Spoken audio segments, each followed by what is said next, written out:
Shema Yisrael, Adonai Eloheinu, Adonai Echad. Shema Yisrael, Shema Yisrael, Shema Yisrael, Shema Yisrael, Adonai Eloheinu, Adonai Echad.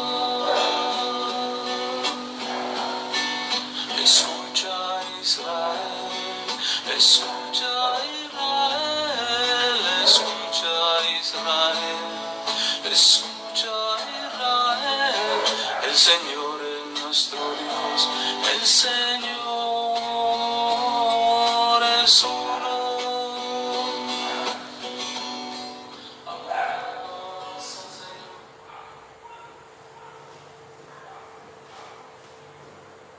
Muy buenos días, hermanos. Un gusto saludarlos en este sábado, fin de semana, y agradecemos a Dios la vida, la salud y el don de la fe que podemos compartir, y también tenemos que poderla formar conforme al plan de Dios. Gracias por estar nuevamente conectados en esta segunda sesión de este pequeño curso de una introducción general a la Sagrada Escritura, para que podamos ir conociendo el libro sagrado, el libro que nos ayuda a poder entender el mensaje de Dios para nuestro tiempo, para nuestras situaciones que vayamos viviendo, buenas y malas. Y sobre todo en este tiempo de pandemia, donde debemos nosotros de ir descubriendo el mensaje que Dios nos da para alimentar la fe, la esperanza y la confianza en Dios. Pues hermanos, vamos pues a iniciar en esta segunda sesión nuestro curso de Biblia. Solamente van a escuchar mi voz y vamos a poner atención a las diapositivas que les he preparado para este momento.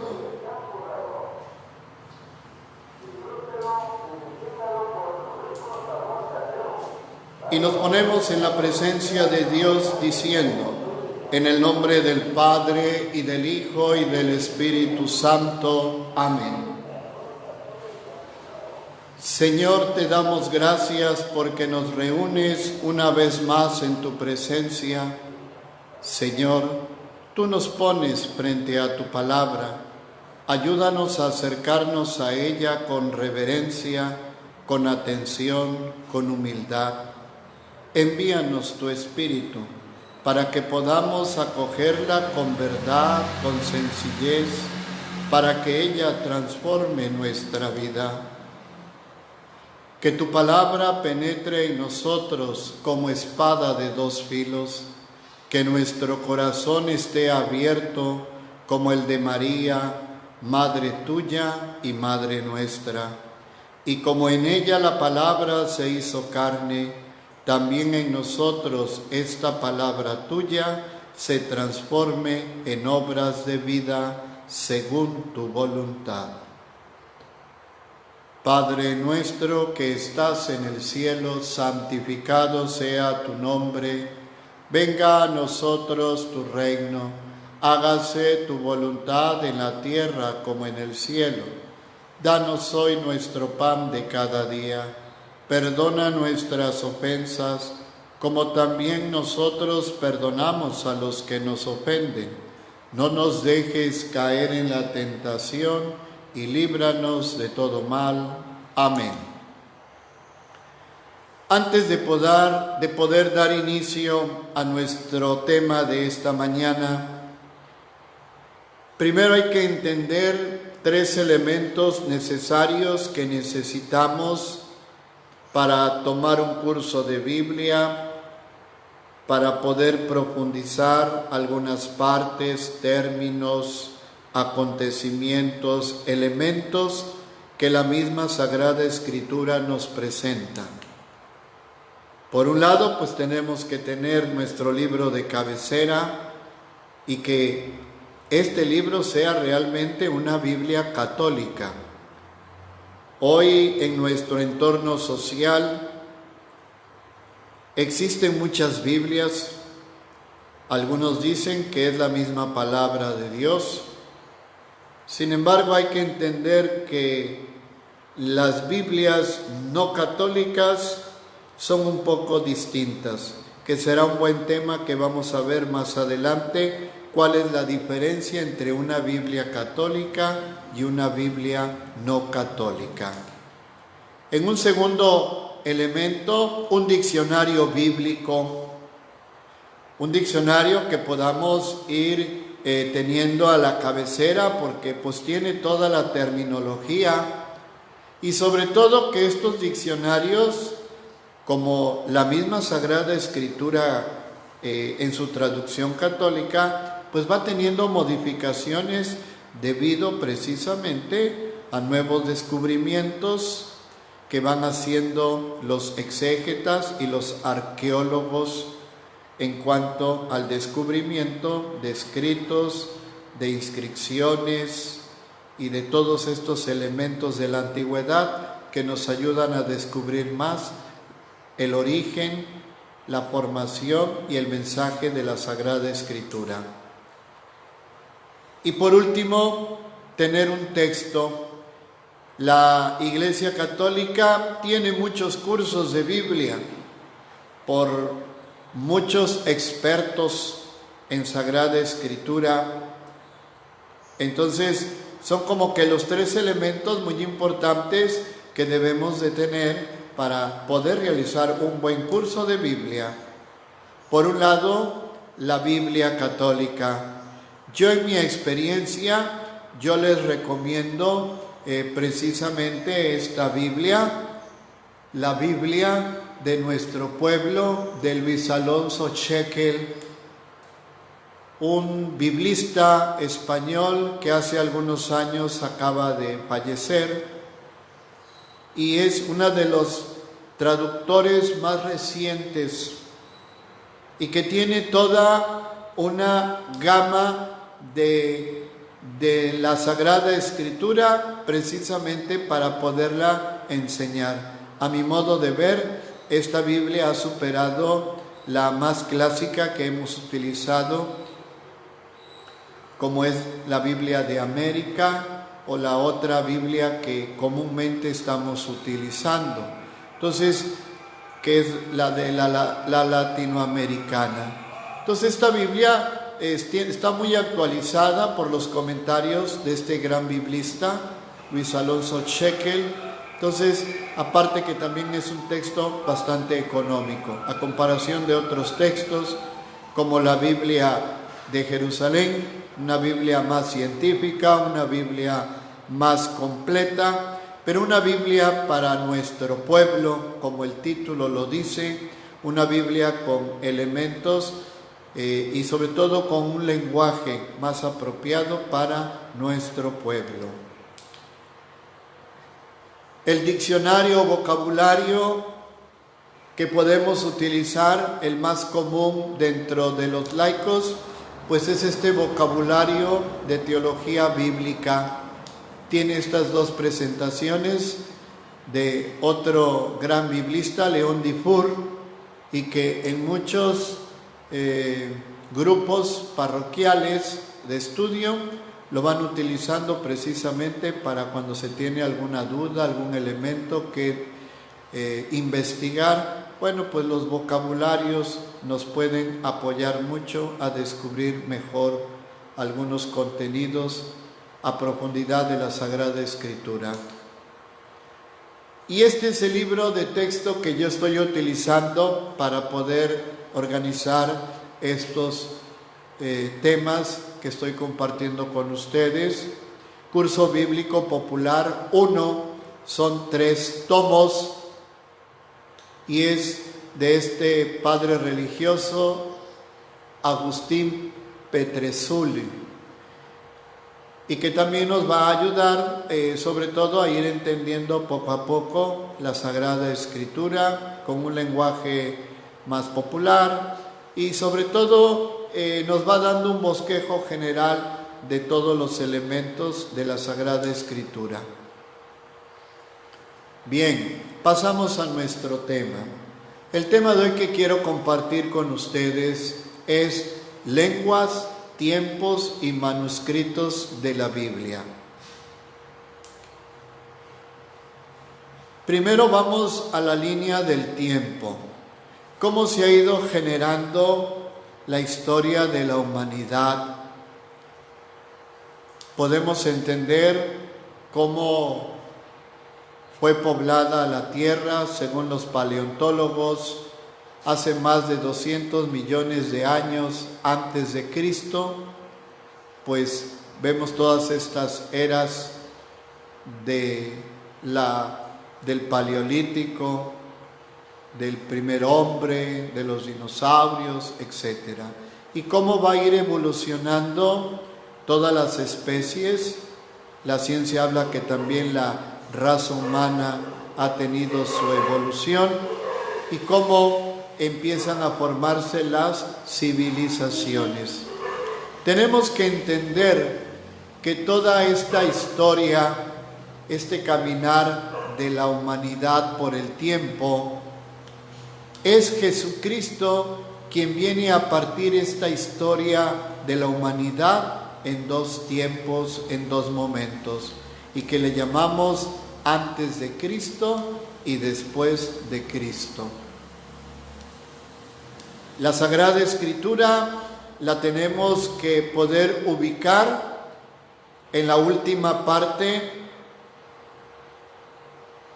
de antes de Cristo, que le llamamos Antiguo Testamento, y también los primeros 33 años después de Cristo. Entonces es el acontecimiento de Jesucristo, el hombre histórico, el Verbo encarnado, quien viene a dividir nuestra historia en dos momentos. Y precisamente la misma Sagrada Escritura también está dividida en dos grandes partes: Antiguo Testamento y Nuevo Testamento.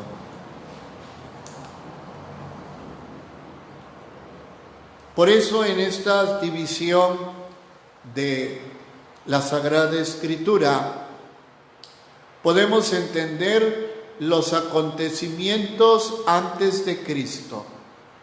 El mismo Antiguo Testamento nos va a revelar todos estos personajes importantes y que todos estos acontecimientos que enmarcan la historia de un pueblo, que es el pueblo de Israel, todo se gesta antes de Cristo.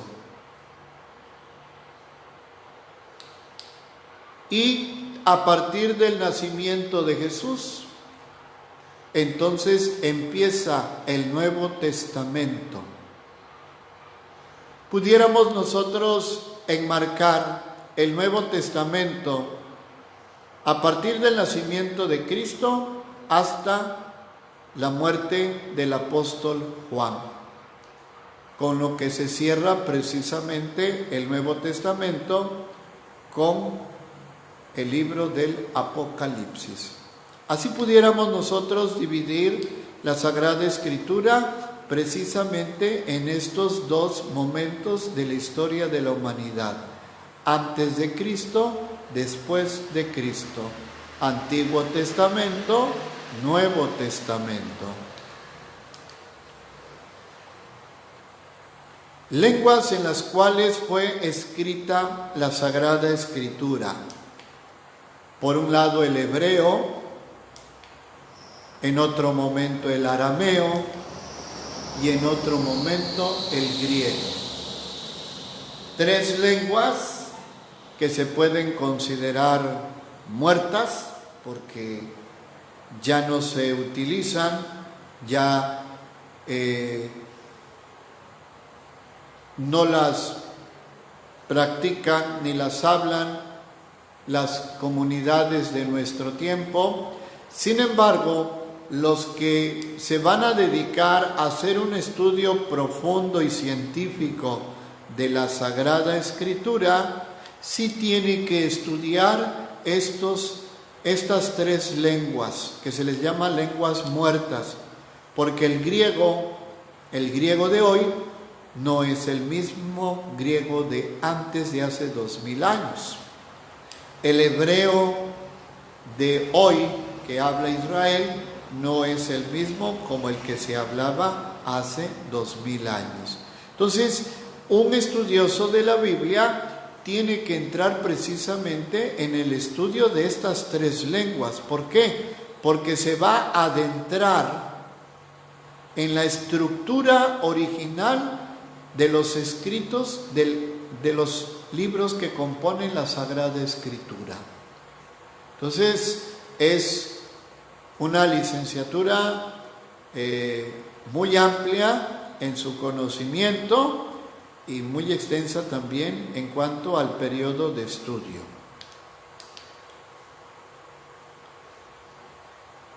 Entremos en materia con estas lenguas. Tenemos que entender que estas lenguas, sobre todo lo que es el hebreo y el arameo, pertenecen precisamente a una familia de lenguas afroasiáticas que se desarrollaron sobre todo por Oriente Próximo y el norte y el este de África. Toman su nombre del personaje bíblico Sem, el hijo de Noé, cuyos descendientes serían, con base en la historia bíblica y la tradición, los pueblos semitas. El término semita hace referencia a los pueblos citados en la Biblia, descendientes de Sem, primogénito de Noé. Jafet fue el segundo hijo de Noé, Cam el hijo menor. En el libro del Génesis se encuentra la narración del diluvio universal y en ella está la tabla de las naciones, donde se hace referencia a la genealogía de los semitas. Los antiguos pueblos de habla semítica incluyen a los habitantes de Aram, Asiria, Babilonia, Siria, Canaán, incluidos los hebreos y fenicios. Entonces, el hebreo y el arameo pertenecen precisamente a esta familia de lenguas afroasiáticas que se generan en todo lo que es la costa del Medio Oriente y parte del norte de África, del mar donde se encuentra el mar Mediterráneo. De acuerdo con un autor, las lenguas afroasiáticas incluyen las siguientes subfamilias. Encontramos las lenguas semíticas, las egipcias, las lenguas bereberes, chádicas, cusitas y lenguas omóticas. Recordemos que todas estas lenguas, estamos hablando de miles de años hacia el pasado. Lenguas que ya muchas dejaron de existir, pero que sin embargo, por los vestigios arqueológicos, se puede ir descubriendo el tipo de lengua que manejó cada pueblo o cada civilización. Podemos aquí entender esta parte es el mar Mediterráneo. Aquí tenemos todo lo que es la región de Canaán, que es la tierra prometida a Abraham y que toma Israel. Aquí tenemos Egipto y tenemos toda esta parte de la península arábica, donde hoy están Irán, Irak, Yemen, etc. Entonces podemos entender, según el color, el tipo de lengua que podemos encontrar en toda esta zona del Medio Oriente. Por un lado tenemos la lengua fenicio-púnico, la lengua hebrea que se genera en toda esta parte, los dialectos arameos, fíjense, dialectos, quiere decir que hubo muchos tipos de arameo. El árabe, donde se va generando otro lenguaje que ya es más al norte de África, que es el ge'ez, y también el proto-amárico. El ge'ez, la lengua del antiguo reino de Aksum, se extinguió como lengua hablada hace varios siglos, pero sigue existiendo como lengua litúrgica de la Iglesia Ortodoxa Etíope. Esto es uno de los elementos que se les valora a las iglesias ortodoxas, que a pesar del tiempo, a pesar de la modernidad, van conservando costumbres, tradiciones y lenguas muy antiguas. Por eso tienen una riqueza extraordinaria. Nosotros como Iglesia Católica Latina nos hemos ido modernizando, pero en la Iglesia Ortodoxa, que también es católica, también ellos tienen una gran riqueza en el sentido de guardar todos estos aspectos de la antigüedad. Vamos con el hebreo. El hebreo es una lengua con 33 siglos de historia escrita. La tradición hebraica remonta sus raíces a la Torá y a la época de Moisés. En un periodo de tamaña extensión, la lengua ha sufrido diversos procesos de cambio lingüístico, existiendo diferencias entre el hebreo antiguo y el hebreo moderno. Ambas lenguas están emparentadas, si bien a veces difieren en pronunciación, gramática y léxico. Yo creo que esto es algo muy normal, porque recordemos desde el Antiguo Testamento cómo el pueblo hebreo tuvo contacto con muchas culturas, con muchas lenguas, y de alguna manera tanto el hebreo como el arameo, sus lenguas fueron perdiendo su propia originalidad. Podemos notar en nuestro propio país cómo en diferentes partes de la República, pues todos hablamos español o castellano, según las lenguas romances. Pero somos distintos, los del norte hablan de una forma, los del sur hablan de otra forma y los del centro hablan de otra forma, haciendo a un lado las propias comunidades indígenas de cada región. Pues de la misma manera podemos entender cómo los pueblos antiguos, con toda esta convivencia entre pueblos, pues las lenguas se fueron combinando. Por eso, a pesar de que nos dice aquí el hebreo antiguo y el hebreo moderno están emparentados, pero tienen una pronunciación y una gramática y un léxico muy diferente, pero no le quita también su importancia y también su originalidad. El hebreo es una lengua semítica, como ya habíamos hablado, de la familia afroasiática, hablada, escrita y leída por más de 6 millones de personas en Israel y por las comunidades judías de la diáspora que comprenden más de 80 países. ¿Sí? ¿Qué es la diáspora judía?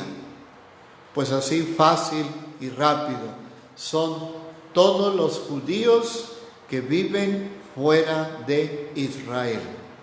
¿En dónde están los judíos? En todo el mundo. Por eso el autor nos dice que existen muchas comunidades judías que comprenden 80 países. De hecho, en nuestro país también hay una comunidad judía pues ellos se les puede llamar judíos de la diáspora, los que viven fuera de Israel.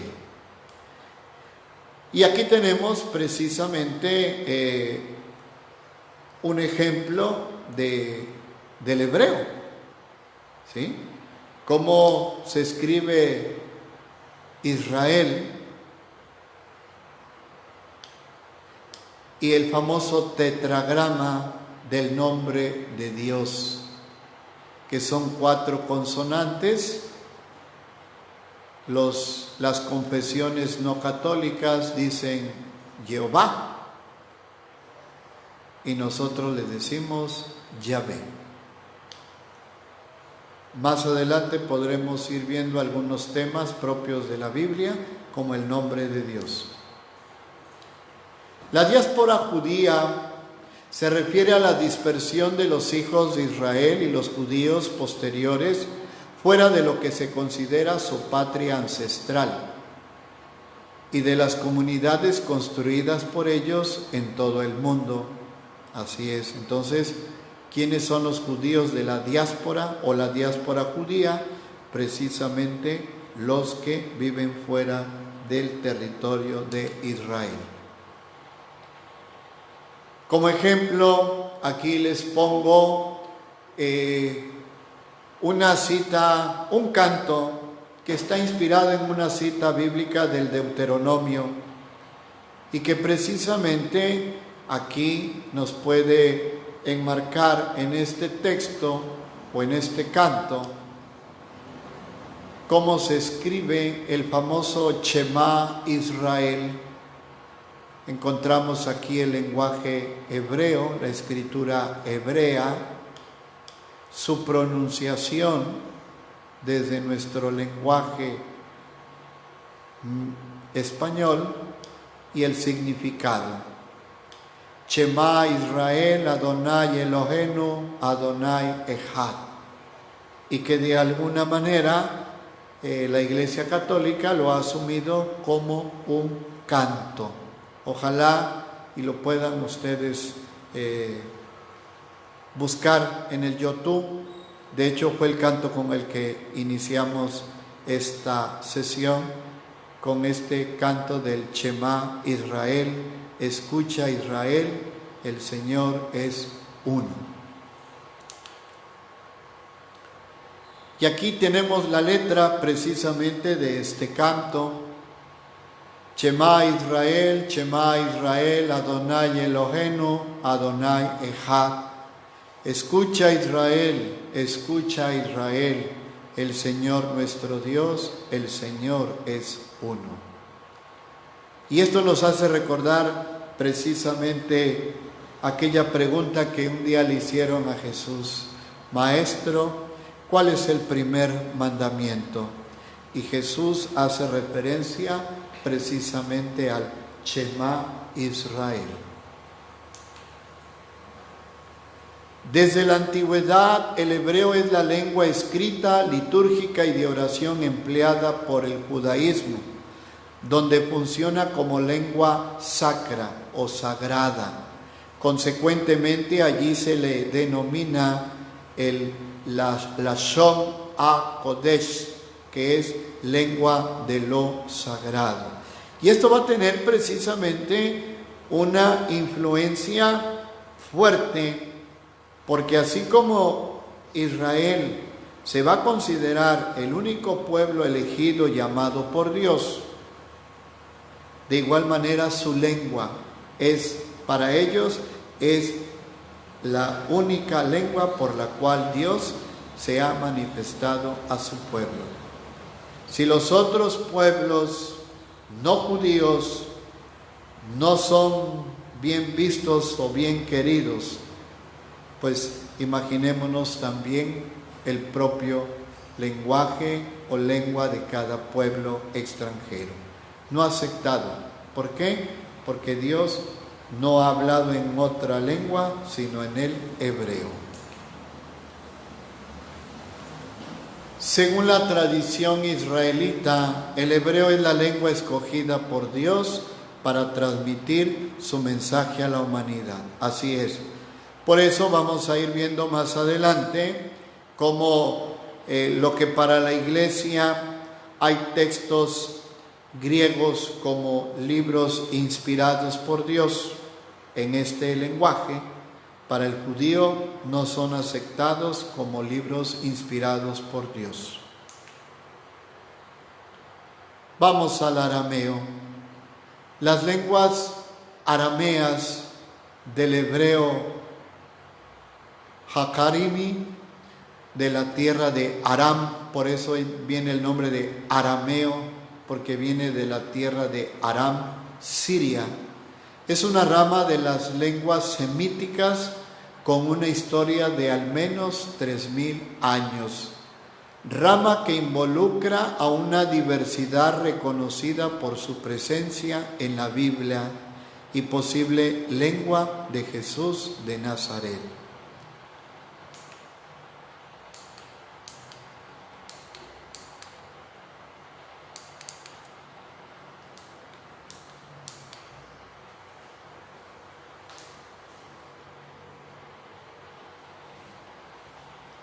Espérenme un minuto.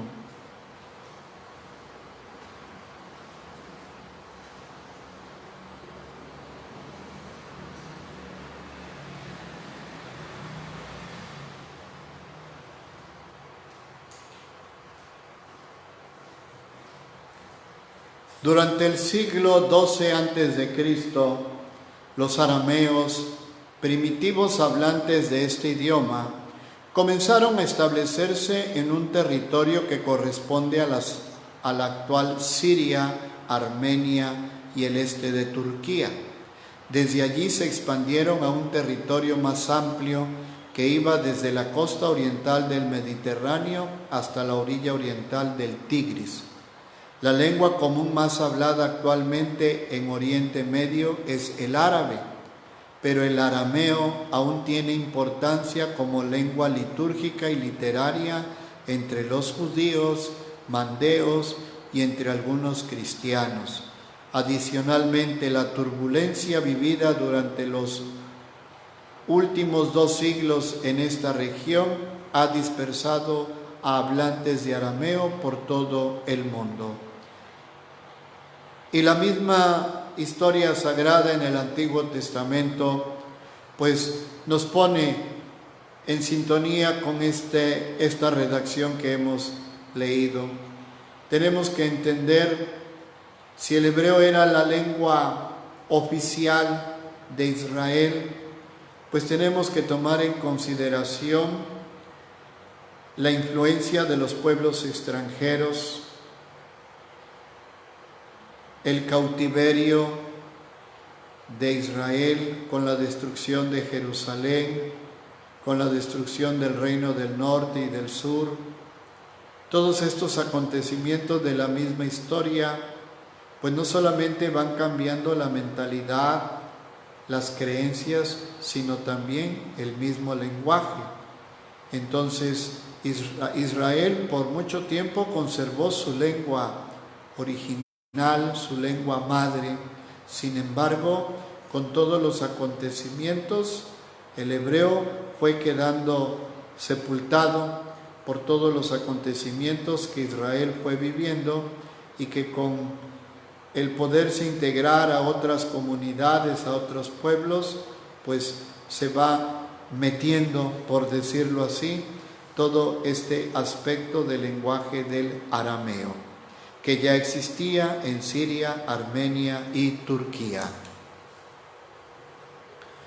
El arameo antiguo fue el idioma original de las grandes secciones de algunos libros de la Biblia, como el libro de Daniel, de Esdras, así como el idioma principal del Talmud, el Bahir, el Zohar, aunque hay pruebas de que se hablara en la Judea del siglo I. Es todavía hoy la principal lengua de algunas pequeñas comunidades no arabófonas de Oriente Medio. El griego. El griego es una lengua originaria de Grecia que pertenece a la rama griega de las lenguas indoeuropeas. Esto ya es otro grupo de lenguas que se da más en todo lo que es el continente europeo. Por eso se llama indoeuropeas. Toda la parte de la península de la India hasta España y Portugal. Es la lengua indoeuropea con la mayor historia documentada, puesto que cuenta con más de 3.400 años de evidencia escrita.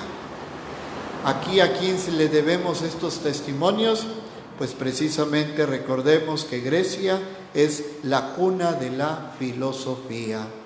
Los grandes filósofos, Aristóteles, Sócrates, Anaxágoras, Pitágoras, etc., todos nos dan testimonio precisamente de esta lengua griega.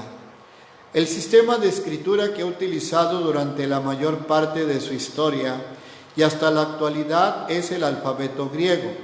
Previamente utilizó otros sistemas como el lineal B o el silabárico chipriota. El alfabeto griego deriva del fenicio y a su vez dio lugar a los alfabetos latino, cirílico y copto, entre otros. Entonces, recordemos, las lenguas afroasiáticas son las que se van a generar en esta parte: Egipto, Etiopía, todo lo que es hoy Jordania, Siria, Irak y Arabia Saudita. Y llegan unas también, como el arameo, hasta Turquía. Y las lenguas indoeuropeas, como el griego, pues precisamente se van a dar a partir de esta región que sube por Bulgaria, Ucrania, Austria, Francia, Italia, España, Portugal. Todos este conjunto de países que es el continente europeo, precisamente todas estas lenguas pertenecen, junto con la griega, a las lenguas indoeuropeas. Entonces, esta es la familia de las lenguas indoeuropeas y de este lado tenemos las lenguas afroasiáticas.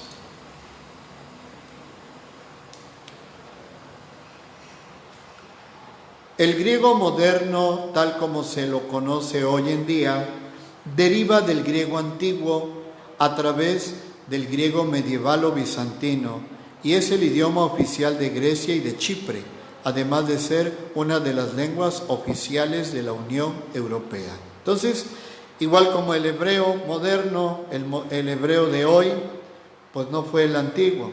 El griego sucede lo mismo. Y todo esto, pues hay que entenderlo, son lenguas de más de miles de años que han pasado a través de la historia y de los acontecimientos de la humanidad.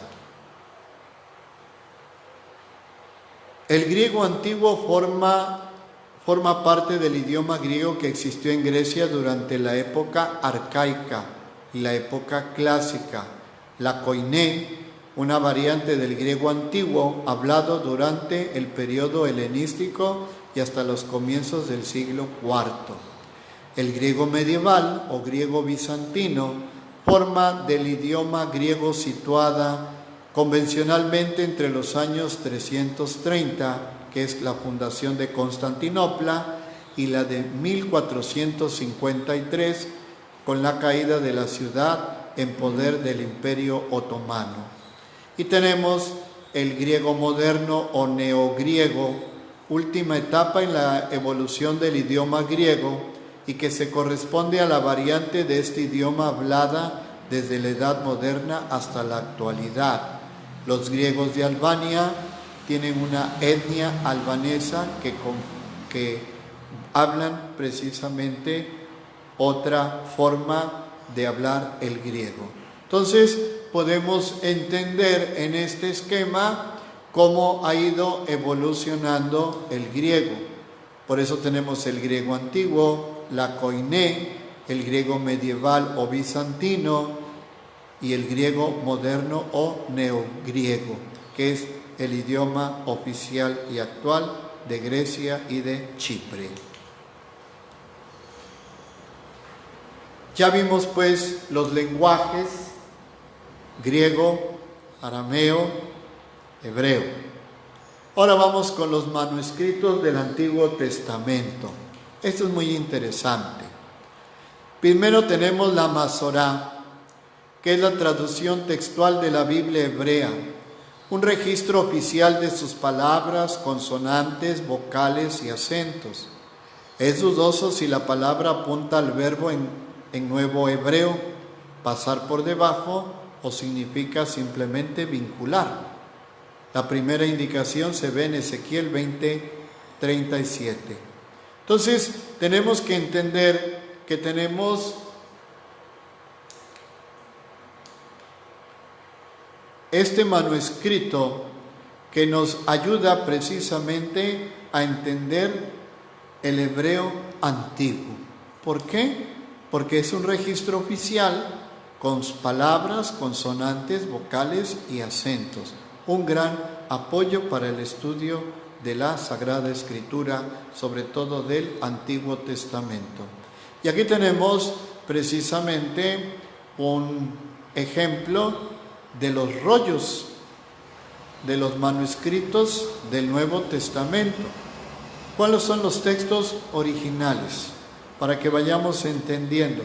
Ya decíamos en la clase pasada que la Biblia es una biblioteca de 73 libros.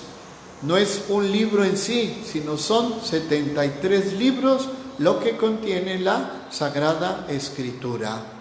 ¿Sí? Ahí tenemos otros manuscritos antiguos. Y tenemos manuscritos que se le llama del Vaticano, el Sinaítico, el Alejandrino y el de los últimos en los descubrimientos, que son los manuscritos de Qumran, que son precisamente los que hoy se están estudiando a profundidad para podernos dar todavía un panorama más amplio de lo que fue la vida y la obra de Jesús. Podemos entender desde estos manuscritos cómo tenemos dos versiones de la Biblia importantes que también un estudiante de Biblia tiene que conocer. Por un lado tiene la Septuaginta, que se llama la Biblia de los 70, pero también nosotros tenemos la primera traducción de los textos antiguos originales al latín, que se llama la Biblia de la Vulgata, escrita por San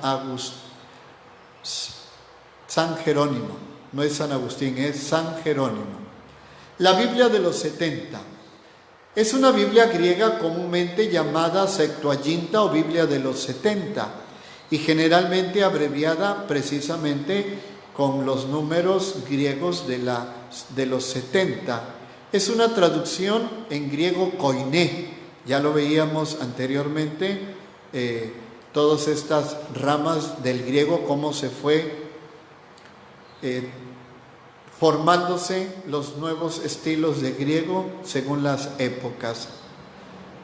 Es una traducción en griego koiné de los textos hebreos y arameos del Tanaj o Biblia hebrea. Representa una síntesis en que se subraya el monoteísmo judío e israelita, así como el carácter universalista de su ética. La Biblia Septuaginta fue el texto utilizado por las comunidades judías de todo el mundo antiguo, más allá de Judea, y luego por la iglesia cristiana primitiva de habla y cultura griega.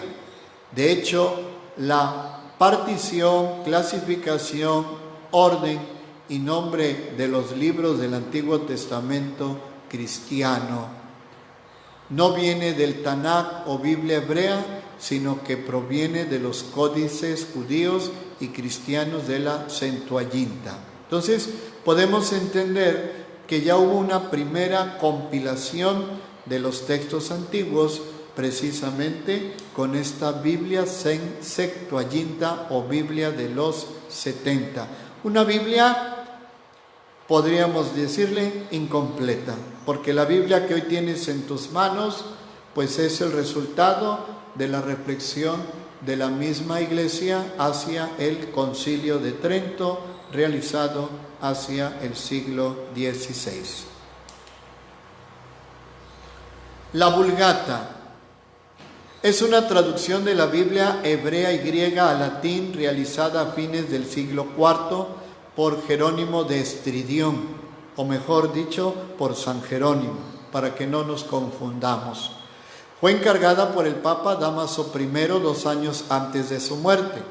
La versión toma su nombre de la frase Vulgata Editio y se escribía en un latín corriente en contraposición con el latín clásico de Cicerón, que Jerónimo de Estridión dominaba. El objetivo de la Vulgata era ser más fácil de entender y más exacta que sus predecesores.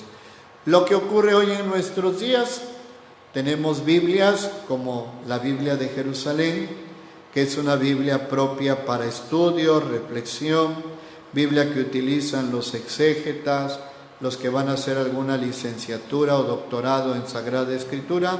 Bueno, esa es una de las Biblias más científicas y utilizadas por ellos. Pero también tenemos traducciones más apropiadas para nuestro pueblo, como las que yo le comentaba, la Biblia del pueblo de Dios, la Biblia latinoamericana, la Biblia de América, etc. Hay muchas traducciones y yo creo que hay que ir aprendiendo todas estas estilos, traducciones de la Biblia. Todos son buenas, todos son interesantes, pero cada quien maneja un lenguaje distinto. Entonces consideramos a San Jerónimo traductor de la primera Biblia traducida al latín. Por eso el mes de septiembre celebramos su fiesta el 30 de septiembre y los obispos de México han considerado que septiembre sea el mes de la Biblia, gracias a San Jerónimo, el primer traductor de la Biblia traducida al latín. Pues hasta aquí llegamos, amigos, a esta explicación de nuestro tema de este sábado, agradeciendo su atención, su presencia. Espero sus comentarios. ¿Tienen algunas dudas? Envíenme sus comentarios a través de esta red social y con gusto en su momento en la semana yo se los puedo dar la respuesta que necesitan. Vamos pues a despedirnos y nos despedimos precisamente con esta oración. En el nombre del Padre, y del Hijo, y del Espíritu Santo. Gracias, Señor, por tu palabra que hemos escuchado. Ayúdanos a comprender cuál es la respuesta adecuada a lo que tú hablas dentro de nosotros. Señor, da siempre tu palabra cotidiana. Ella es como el pan, sacia y a la vez provoca más hambre de ti. Ella es como el agua, riega, refresca, fecunda, limpia. Ella es como la luz, ahuyenta las tinieblas del error y del pecado, e ilumina los ojos del alma para ver mejor nuestra vida. Ella es como una voz misteriosa y penetrante, cuestiona y responde, alegra y fortalece. Ella es como una espada de doble filo, penetra en el íntimo del ser, hiere y sana, angustia y libera, inquieta y trae paz. No nos hagas faltar nunca, Señor, el pan cotidiano de tu palabra. Amén. Gloria al Padre, al Hijo y al Espíritu Santo, como era en el principio, ahora y siempre, por los siglos de los siglos. Amén. Dulce Madre, no te alejes, tu vista de mí no apartes. Ven conmigo a todas partes y nunca solo nos dejes.